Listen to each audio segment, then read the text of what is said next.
2020 সালকে বিদায় আর নতুন বছর 2021কে স্বাগত জানিয়ে খেলাধুলা বিষয়ক আমাদের নিয়মিত আয়োজন সিএনএন বাংলা স্পোর্টসের 86তম পর্ব শুরু করছি। আপনাদের সঙ্গে রয়েছে আমি তুষার ইসলাম।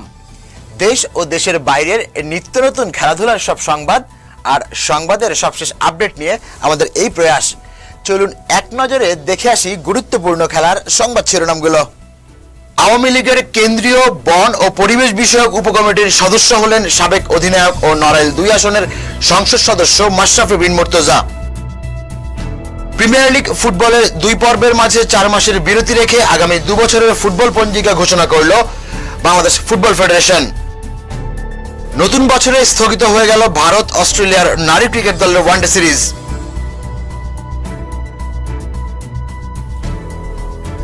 এবার দেখব সংবাদগুলোর ভেতরকার অবস্থা।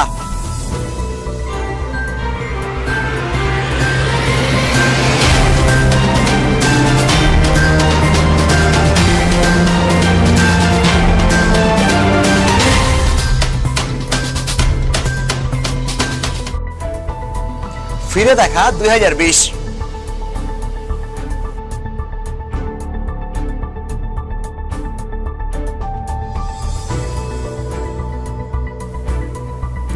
প্রাণঘাতী করোনা ভাইরাসের কারণে 2020 সালে বিরূপ প্রভাব পড়েছিল বিশ্ব ক্রীড়াঙ্গনে।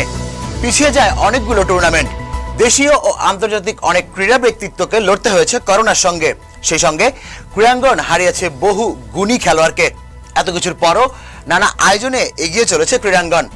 আর তাই নতুন বছরের শুরুতে এবার ফিরে দেখার পালা। 2020 সালের ক্রীড়াঙ্গনের আলোচিত সব ঘটনা নিয়ে লাবণ্য রহমানের বিশেষ রিপোর্ট।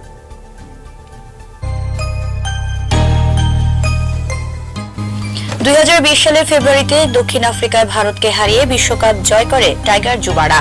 বড়দের ছাপিয়ে দেশকে শিরোপার স্বাদ এনে দেন বাংলাদেশ অনূর্ধ্ব 19 দলের ক্রিকেটাররা। মহামারীর বছর 2020 সালে বাংলাদেশের অন্যতম সাফল্য এটি, যা লেখা থাকবে স্বর্ণাক্ষরে। গেল বছরের মার্চে নারী টি-20 বিশ্বকাপের শিরোপা জয় করে নেয় অস্ট্রেলিয়া। আন্তর্জাতিক নারী দিবসে যেন নারীদের জয় জয়কার। ভারতকে 85 রানে হারিয়ে চ্যাম্পিয়ন শিরোপা ঘরে তোলে অজি নারীরা। জুন মাসে অপেক্ষার অবসান ঘটে ইংলিশ প্রিমিয়ার লিগের অন্যতম সেরা ক্লাব লিভারপুলের। 30 বছরের আক্ষেপ ঘুচিয়ে শিরোপার দেখা পায় ইয়র্গেন ক্লপের দল। প্রাণঘাতী করোনা ভাইরাসের কারণে চেনা ছন্দ হারানো ক্রিকেট 4 মাস বিরতি দিয়ে মাঠে গড়ায়। নতুন কিছু নিয়ম মেনে শুরু হয় ইংল্যান্ড ওয়েস্ট ইন্ডিজের মধ্যকার টেস্ট সিরিজ।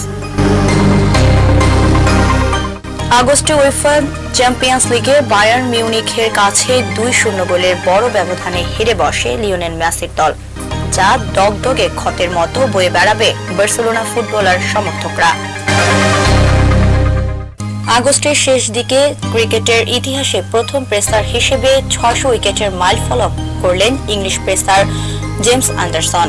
পাকিস্তানের বিপক্ষে সাউদাম্পটনে তৃতীয় ও শেষ টেস্টের শেষ দিনে এই মাইলফলক করেন 38 বছর বয়সী অ্যান্ডারসন।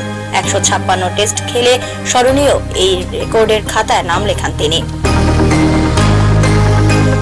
নিজ ক্লাব বার্সেলোনা ছাড়া নিয়ে বেশ জল ঘোলা করেন মেসি, জন্ম দেন নানা আলোচনা ও সমালোচনার। আগামী মৌসুম থেকে বার্সেলোনা ছেড়ে অন্য ক্লাবে খেলতে চান আর্জেন্টাইন তারকা লিওনেল মেসি। বুড়ো ফ্যাক্সের মাধ্যমে তা জানিয়েও দেন তিনি, তবে শেষ পর্যন্ত আর ছাড়েননি। অক্টোবরের 20তম গ্র্যান্ড স্লাম জিতে অনন্য রেকর্ড করেন রাফায়েল নাদাল। ফ্রেঞ্চ ওপেনের ফাইনালে নোভাক জোকোভিচকে হারিয়ে রজার ফেদেরারের পাশে নাম লেখান তিনি। অক্টোবর মাসের শেষের দিকে আন্তর্জাতিক ক্রিকেট কাউন্সিল আইসিসির দেয়া নিষেধাজ্ঞা থেকে মুক্ত হন সাকিব আল হাসান। 2019 সালে 29 অক্টোবর আইসিসি তাকে সব ধরনের ক্রিকেটীয় কর্মকাণ্ড থেকে নিষিদ্ধ করে। সব খড়গ কাটিয়ে আবারও ফেরেন এই অলরাউন্ডার। 2020 সালের ডিসেম্বর মাসটিকে টেস্ট ক্রিকেটে ভুলে যেতে চাইবে ভারত। নিজেদের টেস্ট ইতিহাসে সর্বনিম্ন 36 রানের লজ্জার রেকর্ড করে ভারত। অস্ট্রেলিয়ার বিপক্ষে অ্যাডিলেডে দিবারাত্রির টেস্টে সর্বনিম্ন রানের লজ্জা পায় Bharat. Labanya Rahman, sports desk, CNN Bangla. দর্শক, চলুন ঘুরে আসি ফুটবল দুনিয়া থেকে।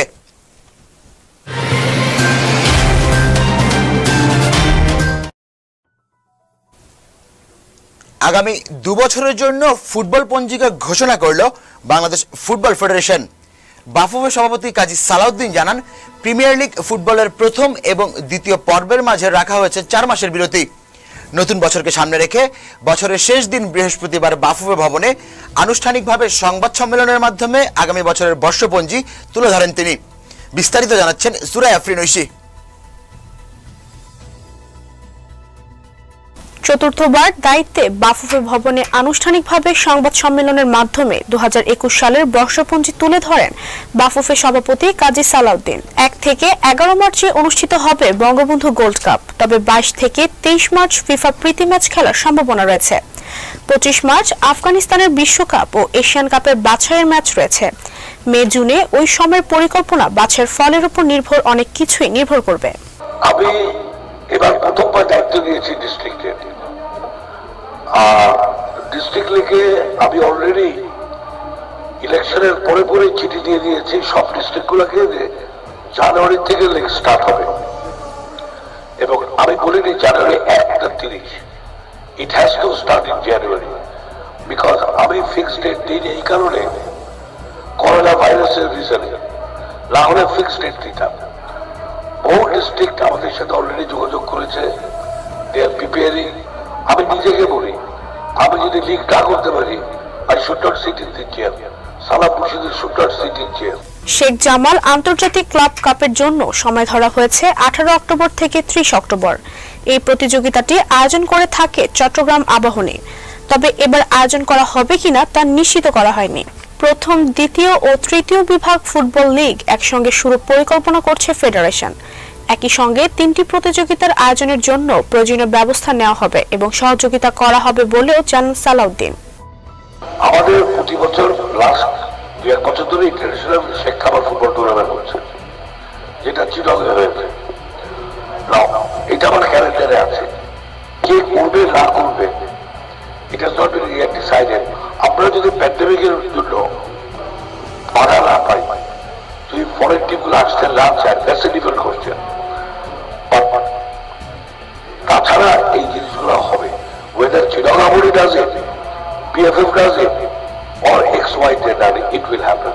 আমরা 8টা ডিভিশনে 8টা ডিভিশনাল অফিস করার পরিকল্পনা নিয়েছি, এবং আজকে বছরের শেষ দিন, আজকেই আমরা প্রত্যেক ডিভিশনের জন্য নতুন পোস্ট নিয়োগ দেব, যেটাকে আমরা বলি গ্রাসরুট থেকে আমাদের প্লেয়ার হান্ট করতে হবে। এই কার্যক্রমটা আমরা ডিভিশনে পুরা লোক পাঠিয়ে বা আমরা স্কাউটিং এর মাধ্যমে আমাদের সেই কোচরা এই ট্যালেন্ট হান্ট করবে। আগামী 13 জানুয়ারি 2020-21 মৌসুমের প্রিমিয়ার লিগ শুরুর কথা রয়েছে, তবে করোনা থেকে সুরক্ষার জন্য খেলোয়াড়, কর্মকর্তা থেকে গণমাধ্যম কর্মীদের জন্য করোনা ভাইরাসের প্রতিষেধক পাওয়ার চেষ্টা চালাচ্ছেন বলে জানান টানা চতুর্থবার বাফুফে সভাপতি। Surai Afrin Oishi, sports desk, CNN Bangla. La লিগায় শীর্ষে থেকে বছর শেষ করলো অ্যাটলেটিকো মাদ্রিদ। ঘরের মাঠে ওয়ান্দাতে 1-0 গোলে গেতাফেকে হারায় তারা। লা লিগায় রিয়াল মাদ্রিদের চেয়ে 1 ম্যাচ কম খেলেও টেবিলের শীর্ষস্থান শক্ত করলো নগর প্রতিদ্বন্দ্বী অ্যাটলেটিকো। অ্যাটলেটিকোর কোচ হিসেবে 500তম ম্যাচে ডাগ আউটে দাঁড়িয়েছিলেন দিয়েগো সিমিওনে। গুরুর মাইল ফলকে পা রাখার দিনটি তাই স্মরণীয় করে রাখলেন লুইস সুয়ারেজ। অ্যাটলেটিকোর বছরের শেষ ম্যাচের জয়ের নায়ক তাই এই উরুগুয়েন ফরওয়ার্ড। খেলার 20 মিনিটে দুর্দান্ত এক হেডে দলকে এগিয়ে নেন তিনি। 2011 সালে অ্যাটলেটিকোর দায়িত্ব নেন সিমিওনে। রিয়াল মাদ্রিদ ও বার্সেলোনার আধিপত্যের ভেতর 2014 সালে দলকে লা লিগা জেতান তিনি। চলতি মৌসুমে শিরোপা পুনরুদ্ধারের দিকে এগিয়ে যাচ্ছে অ্যাটলেটিকো। কোচ সিমিওনের অধীনে এখন পর্যন্ত 301টি ম্যাচ জিতেছে রোহি ব্লাঙ্কোসরা।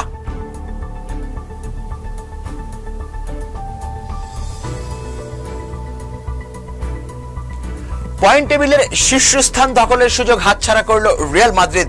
বছরের শেষ ম্যাচে এলচের সঙ্গে 1-1 গোলে ড্র করে পয়েন্ট হারিয়েছে জিদান শিষ্যরা। এলচের বিপক্ষে যে কোনো প্রান্তে জয় ছিল রিয়াল মাদ্রিদের কাম্য, কিন্তু লা লিগার নবাগত দল এলচের বিপক্ষে হতাশাজনক ড্র নিয়ে বছর শেষ করতে হলো গত আসরের চ্যাম্পিয়নদের। বিস্তারিত জানাচ্ছেন সুরাই আফরিন ঐশী। এলচের মাঠে শুরুতে ভালো এগোচ্ছিল জিদান বাহিনী। 14 মিনিটে গোলটা প্রায় পেয়েও গেছিল মার্সেলো, বাদ সাধে ক্রসবার।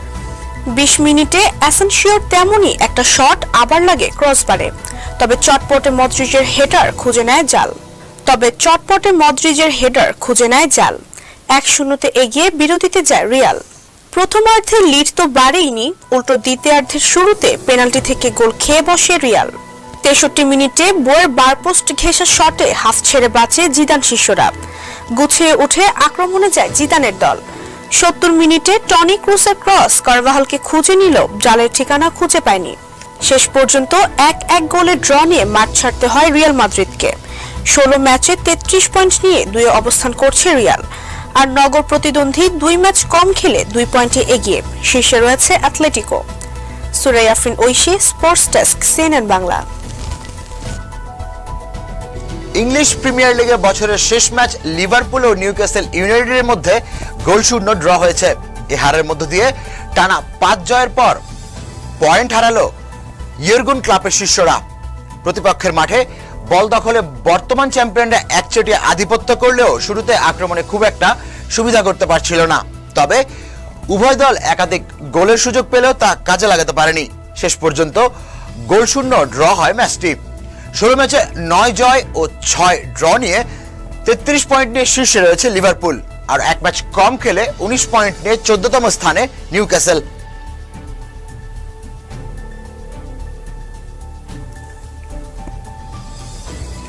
সামাজিক যোগাযোগ মাধ্যমে হিংসাত্মক এবং বর্ণবাদী মন্তব্য করে পোস্ট দেওয়ার অভিযোগে 3 ম্যাচ নিষিদ্ধ করা হয়েছে ম্যানচেস্টার ইউনাইটেডের ফরওয়ার্ড এডিনসন কাভানিকে। বৃহস্পতিবার ইংলিশ ফুটবল অ্যাসোসিয়েশনের পক্ষ থেকে এক বিজ্ঞপ্তিতে এ সংবাদ নিশ্চিত করা হয়। সাউদাম্পটনের বিপক্ষে জয়ের পর ইনস্টাগ্রাম অ্যাকাউন্টে একটি পোস্ট দেন কাভানি। সেখানে ব্যবহৃত ভাষা বর্ণবাদকে উস্কে দেয় বলে অভিযোগ করা হয় তার বিরুদ্ধে। তবে পোস্ট দেওয়ার কিছুক্ষণ পর নিজের ভুল বুঝতে পারেন উরুগুয়ানের স্ট্রাইকার। পোস্টটি ইনস্টাগ্রাম থেকে সরিয়ে ফেলে ক্ষমা চান তিনি, কিন্তু অপরাধ আমলনীয় শাস্তি দিয়েছে ইংলিশ ফুটবলের কর্তারা। ম্যাচ নিষিদ্ধের পাশাপাশি 1 লাখ পাউন্ড আর্থিক জরিমানা করা হয় তাকে। এছাড়া নিষিদ্ধের এই সময়টাতে কাভানিকে শিক্ষামূলক কার্যক্রমে অংশ নিতেও সুপারিশ করেছে তারা।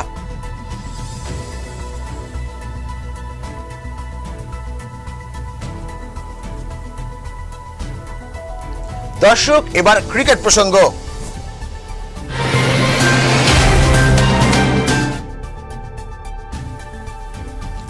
আওয়ামী লীগের কেন্দ্রীয় বন ও পরিবেশ বিষয়ক উপকমিটির সদস্য হলেন বাংলাদেশ ক্রিকেট দলের সাবেক অধিনায়ক ও নড়াইল 2 আসনের সংসদ সদস্য মাশরাফি বিন মুর্তজা।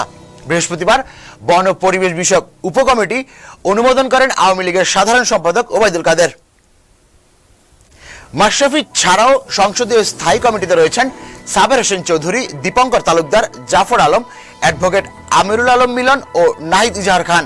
সেই সঙ্গে উপকমিটিতে বিশেষজ্ঞ হিসেবে 16 জনকে রাখা হয়েছে।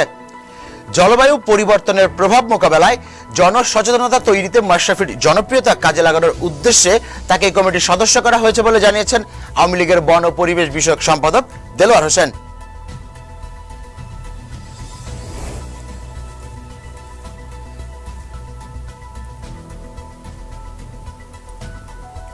আইসিসির টেস্ট ব্যাটসম্যানদের র্যাঙ্কিং এর শীর্ষস্থান দখল করলেন কেন উইলিয়ামসন।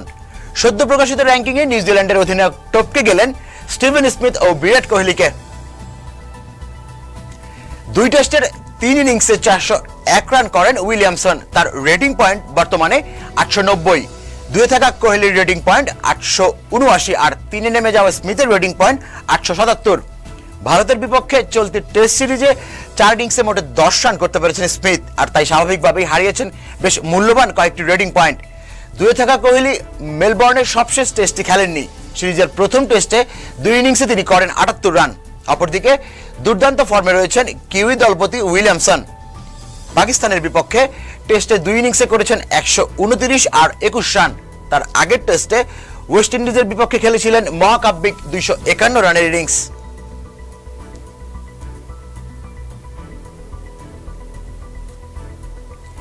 নতুন বছরের প্রথম মাসে 3 ম্যাচের ওয়ানডে সিরিজে মুখোমুখি হওয়ার কথা ছিল ভারত ও অস্ট্রেলিয়া নারী ক্রিকেট দলের, কিন্তু আগামী মৌসুম পর্যন্ত এই সিরিজটি স্থগিত করল ক্রিকেট অস্ট্রেলিয়া সিএ। তবে পুনর্নির্ধারিত তারিখ তারা এখনো ঠিক করে দেননি। চলতি বছরের ফেব্রুয়ারিতে নারী বিশ্বকাপের আগে হওয়ার কথা ছিল এই টুর্নামেন্টটির, কিন্তু ইতিমধ্যে বিশ্বকাপ স্থগিত হয়ে গেছে, আর তাই সিরিজটি মাঠে গড়াচ্ছে না। তবে পরবর্তী এই সিরিজ আয়োজন করলে ম্যাচ সংখ্যা বাড়ানোর পরিকল্পনা রয়েছে বলে জানিয়েছে ক্রিকেট অস্ট্রেলিয়া। অস্ট্রেলিয়ার অন্তর্বর্তীকালীন প্রধান নির্বাহী নিক হকলি বলেন, স্থগিত হওয়া এই সিরিজে 3 ওয়ানডের সঙ্গে 3টি টি-20 যোগ করার পরিকল্পনা রয়েছে।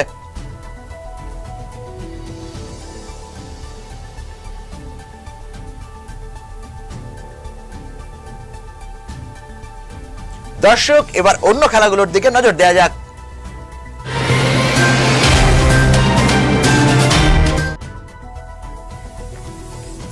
আগামী 7 জানুয়ারি থেকে নারী পেসাপালো প্রতিযোগিতার দ্বিতীয় আসর শুরু হতে যাচ্ছে। বাংলাদেশ পেসাপালো অ্যাসোসিয়েশনের ব্যবস্থাপনায় পল্টন মাঠে অনুষ্ঠিত 3 দিনব্যাপী এই প্রতিযোগিতায় 8টি দল অংশগ্রহণ করবে। এ উপলক্ষে বৃহস্পতিবার বঙ্গবন্ধু জাতীয় স্টেডিয়ামের সভাকক্ষে এক সংবাদ সম্মেলনের আয়োজন করা হয়। সম্মেলনে জানানো হয়, বাংলাদেশ পুলিশ, বাংলাদেশ আনসার, ঢাকা জেলা, সেন্ট অ্যাঞ্জেলস সহ মোট 8টি দল প্রতিযোগিতায় অংশ নিবে। 2টি গ্রুপে ভাগ করে প্রতিযোগিতাটি অনুষ্ঠিত হবে। একটি গ্রুপে গেল আসরের চ্যাম্পিয়ন দল বাংলাদেশ আনসার, অপর গ্রুপে থাকবে রানার্স আপ দল বাংলাদেশ পুলিশ। লটারির মাধ্যমে বাকি দলগুলোকে 2 গ্রুপে ভাগ করা হবে। প্রথমে নকআউট পদ্ধতিতে একে অপরের সঙ্গে গ্রুপ পর্বে মুখোমুখি হবে। গ্রুপ পর্ব থেকে সেরা 4টি দল সেমিফাইনালে উঠবে, সেখান থেকে 2টি দল খেলবে ফাইনালে।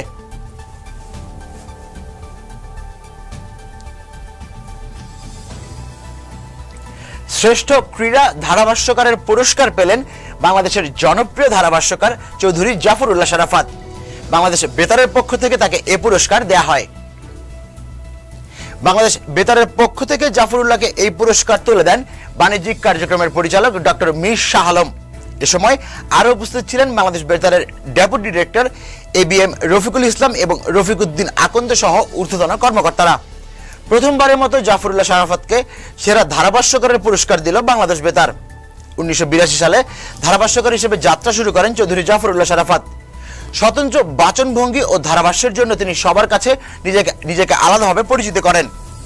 প্রেসিডেন্ট গোল্ড কাপ ফুটবল টুর্নামেন্টে রোমানিয়া বনাম ইন্দোনেশিয়ার মধ্যকার ম্যাচের মধ্য দিয়ে ধারাভাষ্যকার হিসেবে তার যাত্রা শুরু হয়।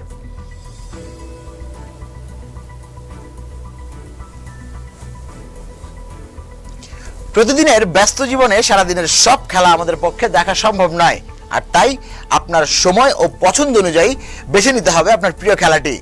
কোথায়, কোন চ্যানেলে, কখন, কি খেলা হচ্ছে, সেই খোঁজাখুঁজি থেকে আপনাকে মুক্তি দিতে চলুন এক নজরে দেখে নিই আজকের খেলার সময়সূচিগুলো। Football federation cup, Sheikh Russel বনাম চট্টগ্রাম আবাহনীর প্রথম কোয়ার্টার ফাইনাল বিকেল 4টায় সরাসরি প্রচার করবে T sports. English premier league, Everton বনাম ওয়েস্ট হ্যামের খেলাটি রাত 11:30 একই চ্যানেল অর্থাৎ টি স্পোর্টসে সরাসরি প্রচার করা হবে। ম্যানচেস্টার ইউনাইটেড বনাম অ্যাস্টন ভিলার খেলাটি রাত 2টায় টি স্পোর্টস সরাসরি প্রচার করবে। Cricket Big Bash league, Melbourne Renegades বনাম সিডনি থান্ডার্সের খেলাটি দুপুর 2:15 সনি 6 সরাসরি প্রচার করা হবে। শেষ করার আগে গুরুত্বপূর্ণ খেলার সংবাদ শিরোনামগুলো আরো একবার দেখে নেওয়া যাক। আওয়ামী লীগের কেন্দ্রীয় বন ও পরিবেশ বিষয়ক উপকমিটির সদস্য হলেন সাবেক অধিনায়ক ও নড়াইল 2 আসনের সংসদ সদস্য মাশরাফি বিন মুর্তজা। প্রিমিয়ার লিগ ফুটবলের 2 পর্বের মাঝে 4 মাসের বিরতি রেখে আগামী 2 বছরের ফুটবল পঞ্জিকা ঘোষণা করল বাংলাদেশ ফুটবল ফেডারেশন। নতুন বছরে স্থগিত হয়ে গেল ভারত অস্ট্রেলিয়ার নারী ক্রিকেট দলের ওয়ানডে সিরিজ।